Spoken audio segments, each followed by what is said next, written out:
이재명 경기도지사가 성남시장으로 재직하던 2015년 성남도시개발공사 주도로 추진했던 대장동 개발 사업을 둘러싸고 특혜 논란이 이어지고 있습니다. 당시 화천대유 자산관리라는 민간업체가 7개 관계회사와 함께 겨우 3억 5천만 원의 자본금으로 4천억 원 넘는 배당금을 챙겼다는 소식 어제 이 시간에 전해드렸습니다. 그런데 이처럼 1,000배 넘는 거액의 배당금을 받은 것이 끝이 아니었습니다. 당시 사업을 잘 아는 관계자에 따르면 수천억 원대 부동산 수익을 추가로 얻은 정황도 있습니다. 아파트 부지를 경쟁도 없이 단독으로 따낸 사업 협약 때문이라는 뒷말이 나옵니다. 고승혁 기자가 추적했습니다.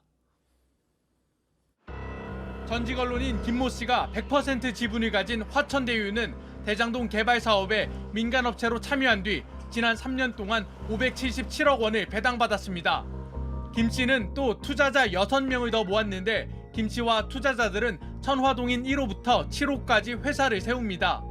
이 7개 회사 자본금은 약 3억 5천만 원. 이들 7개 법인은 배당금으로 약 3,600억 원을 받아갔습니다. 화천대유와 천화동인 1호부터 7호가 받아간 배당금을 모두 합하면 4천억 원이 넘습니다. 그런데 이게 다가 아니었습니다.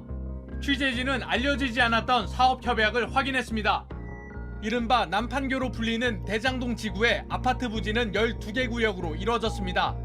화천대유는 이 가운데 1번과 2번 구역, 그리고 11번과 12번 구역을 경쟁 입찰 과정 없이 매입했습니다. 임대주택 부지인 9번과 10번 구역을 빼면 전체 아파트 부지의 40%를 경쟁 없이 가져간 겁니다. 경쟁 입찰을 한 나머지 구역의 경쟁률은 최대 183대 1에 이를 정도로 치열했습니다. 부동산업계 관계자는 낙찰만 받으면 무조건 큰 수익이 남는 지역이라 경쟁이 심했다, 황금알로 불렸다고 말했습니다. 경쟁 입찰을 거친 업체들은 토지 공급가액보다 4%에서 13%까지 더 비싼 가격에 땅을 낙찰받았습니다. 취재진이 성남도시개발공사에는 어떻게 부지를 공급했는지 물었더니 협약 사항일 뿐이라는 답변만 내놨습니다. 또 화천대유에 부지를 얼마에 사들였는지 물었지만 답변을 받지 못했습니다. 화천대유 소유주 김 씨는 아예 연락이 끊겼습니다. 지금 가신 번호는 없는 번호입니다. 확인 후 다시 걸어주시...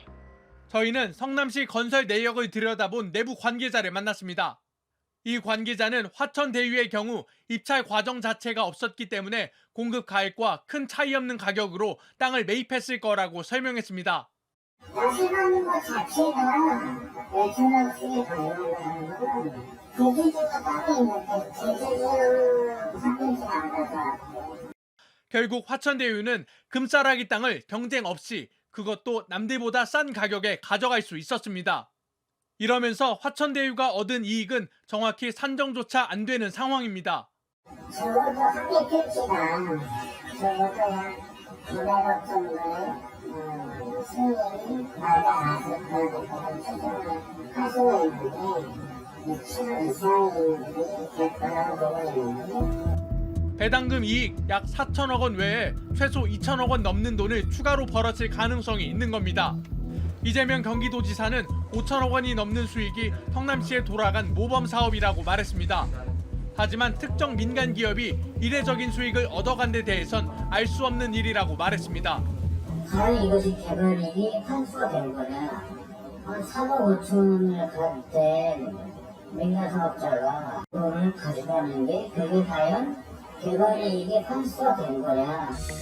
JTBC 고승혁입니다.